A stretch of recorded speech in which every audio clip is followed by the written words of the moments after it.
उनका अपना social media है। लेकिन इस पे कंट्रोल भी जरूरी है।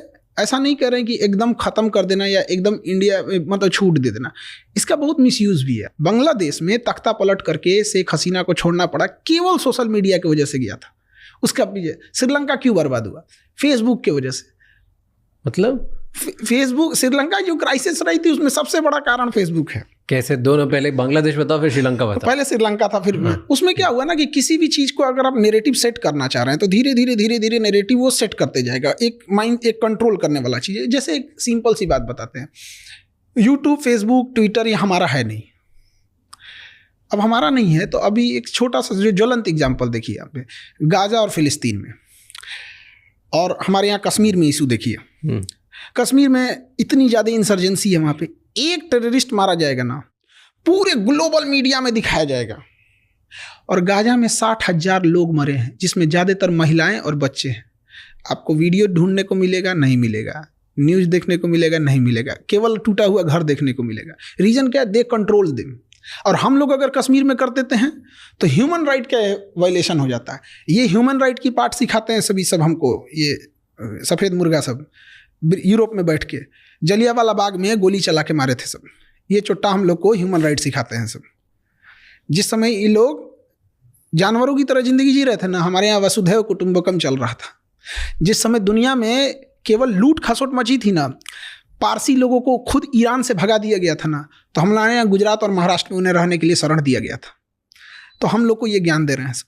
तो सोशल मीडिया को हम लोग अनकंट्रोल करें। We are not digital India, we are digital user.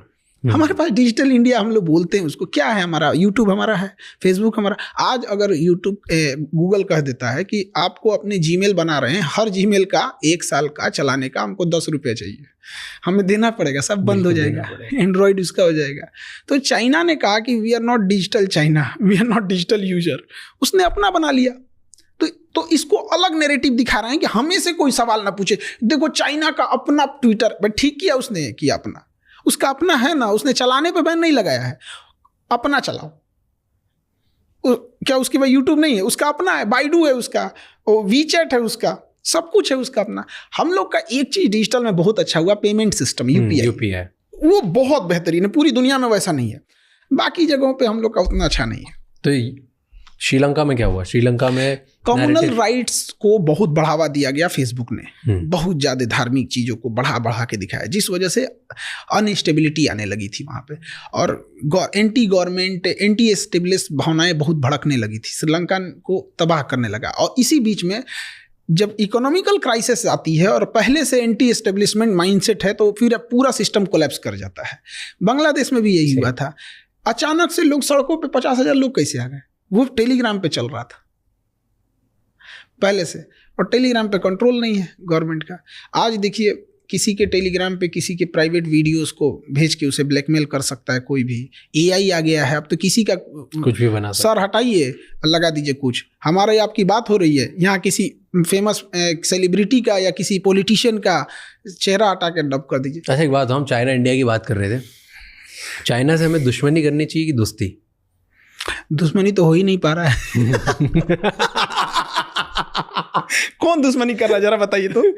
China हमारे एरिया में घुस जा रहा है। हमारे यहाँ के मिनिस्टर बोलते हैं कि मार्किंग अच्छे से नहीं है ना, इसलिए घुस गया है। क्या बेवकूफी है।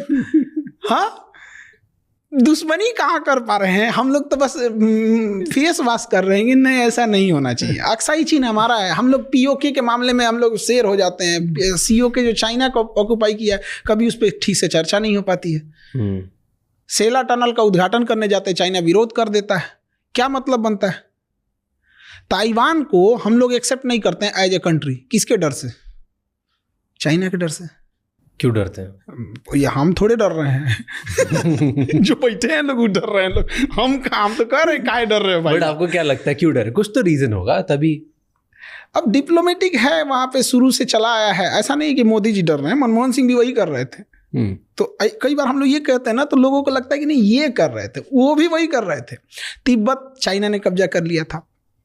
पंचशील समझौता लेके जवाहरलाल नेहरू घूम रहे थे, चाइना ने पीठ पे खंजर मार दिया।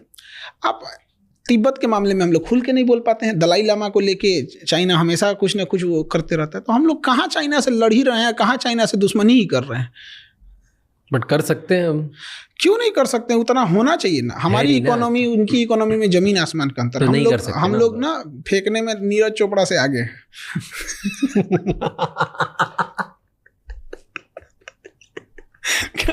फेंकने में अगर ओलंपिक में बांसबाजी में होता ना तो गोल्ड मेडल हम ही लोग का रहता। वो कोई छीन ही नहीं सकता था। आदमी टेंशन फ्री रहता, चल भाई ओलंपिक में एक तो अपना फिक्स है, हमसे ज्यादा कौन फेंकेगा।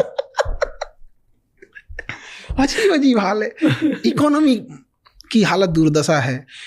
इंडस्ट्रियलाइजेशन अब कहाँ चला गया किसी को मतलब ही नहीं होती है। जीएसटी का कोई और छोर नहीं है, किस चीज़ पे लगा दिया जाएगा जीएसटी का।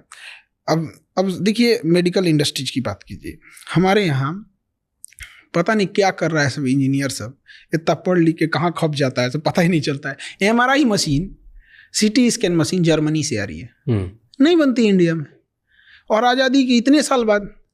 तो चलिए हर चीज़ में हम आगे नहीं हो सकते हैं। बेशर्मी कहाँ होती है, अगर कोई हॉस्पिटल वाला उस एमआरआई या सीटी स्कैन मशीन को मंगा रहा है तो उस पर गवर्नमेंट चढ़ जाती है, मंगाया क्या रे, इंपोर्ट ड्यूटी दे। क्या बेशर्मी है। कोई एमआरआई किस लिए मंगाएगा? बड़ी बीमारी के लिए। सीटी स्कैन एमआरआई खांसी या बुखार के लिए नहीं होता है। कोई जा रहा है वहाँ पे तो मतलब इट मीन्स उसको सस्पिशियन है बड़ी बीमारी का है। उसमें क्या जरूरत है भैया आपको इंपोर्ट ड्यूटी लगाने की? वो तो आपको अपनी बेशर्मी छुपा रहे हैं। आप इंडिया में बनाओ ना। स्टार्टअप इंडिया मतलब कौन सी गिलास और चम्मच छुरी कांचा बनाएंगे? स्टार्टअप इंडिया इसका मतलब होता है, ये कहाँ बनेगा? उस पर इंपोर्ट ड्यूटी कहीं से बनता है मतलब? तो बेशर्मी हो गई ये तो। बट इसलिए करते हैं ना इंपोर्ट ड्यूटी की, अगर इंपोर्ट ड्यूटी लगाएंगे तो लोग कम बुलवाएंगे, उसकी वजह से कोई यहाँ का इंसान सस्ती चीज़ बनाने की अच्छा कम आएगा एमआरआई मशीन, तो कम आने की वजह से चीज़ें कम होंगी, नुकसान ज़्यादा है हमको। बट प्रॉब्लम्स तो बीमारियां तो बढ़ रही हैं। तो जो एमआरआई किसी को 1000 रुपये में होना चाहिए आज 5000 7000 लगता है, जिस वजह से एक बड़ा हिस्सा जिसकी मंथली इनकम 8000 10000 है वो एमआरआई कराएगा ही नहीं कराएगा। अब उसके ब्रेन में अगर कोई ट्यूमर था, स्टेज 1 में था, तो उसको दर्द तो होगा नहीं यहाँ पे।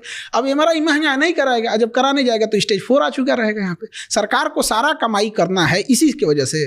और अगर यही बात होना चाहिए था तो अब तक तो बन जाना चाहिए था। 70 साल वेट कर दिए, 75 साल वेट कर दिए, अब क्या पूरा 7 जन्म दे दें इनको? बट ये तो इनोवेशन सिर्फ सरकार की जिम्मेदारी नहीं है ना, ये तो हम लोग की भी जिम्मेदारी। तो उस हिसाब से एक इंफ्रास्ट्रक्चर होना चाहिए, उस हिसाब से एजुकेशन सिस्टम होना चाहिए, उस बड़े होना चाहिए। यहाँ पे सरकार इंसेंटिव दे, क्यों नहीं बनेगा? लेकिन बस वही है कि आपको हम कितना भी सैलरी देंगे, लेकिन आपके डिपार्टमेंट में एक सरकारी अधिकारी बैठा रहेगा, उससे नीचे देंगे हम आपको। क्यों नहीं प्राइवेट को दे दे बनाने के लिए? आज आप बोलिए अडानी को, अंबानी को 2 साल में खड़ा कर देंगे। सही हमारा एक जाता क्या, वहाँ के इंजीनियर को पूछे कितना सैलरी है तुम्हारा? 25 लाख, आ जाओ 30 लाख, खत्म। इसमें कौन सा दिमाग लगाना? इतना आसान थोड़ी होगा, कुछ तो और नुआंसेस होंगे। ऐसा नहीं है कि हर चीज इतनी आसान होती है, बट नामुमकिन नहीं है, और इतना भी मुश्किल नहीं है कि जो 70-75 साल लगा दिए। अमेरिका के सामने हम क्या लैक करते हैं? अमेरिका के पास क्या है, बिजनेस इंटरनेशनल अपॉर्चुनिटीज़ ज़्यादा हैं, एंटरप्रेन्योर का पूरा माहौल है वहाँ पर, और गवर्नमेंट भी उसी हिसाब से सपोर्टिव है। तो इस वजह से हमारे यहाँ क्या है ना कि चूँकि इलेक्शंस है, तो इलेक्शंस में क्या है कि एक मेजॉरिटी पब्लिक को ध्यान दिया जाता है, और जो एंटरप्रेन्योर हैं, जो बड़े कारपोरेट हैं, उनको कोई ध्यान नहीं देता है, और ना ही वो लोग कभी इशू बने रहते हैं कभी किसी इलेक्शन का। जैसे डोनाल्ड ट्रंप ने कहा कि हम सरकारी नौकरी खत्म करेंगे, लोगों ने इसको सपोर्ट में वोट दे के जिताया। हमारे यहाँ कोई बोल दे गवर्नमेंट नौकरी खत्म करेंगे, क्योंकि आपने प्राइवेट में पहले वैसी अपॉर्चुनिटी नहीं दी। तो आप कोई एक पैर पे बैसाखी लेके चल रहा है तो उसका पहले पैर ठीक कर दीजिए, उसके बाद कहिए हम तुम्हारी बैसाखी छीन लेंगे।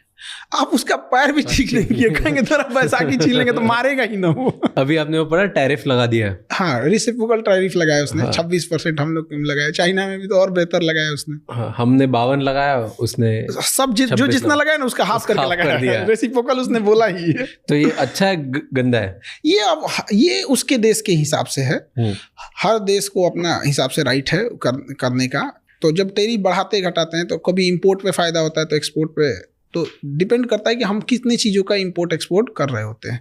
और इंडिया का है तो इंडिया में भी भाई हर देश के साथ अलग अलग टैरिफ है। इंडिया को तो चाइना पे और लगाना चाहिए। हम लोग का ट्रेड बैलेंस बहुत खराब है चाइना के से, बहुत ही डूब रहे हैं हम लोग यहाँ पे। तो वही तो कहते हैं कि दुश्मनी कर कहाँ रहे हैं हम लोग चाइना से, नहीं कर पा रहे हैं, मजबूरी है। क्योंकि अगर आज कौन सा घर है जहाँ चाइनीज सामान नहीं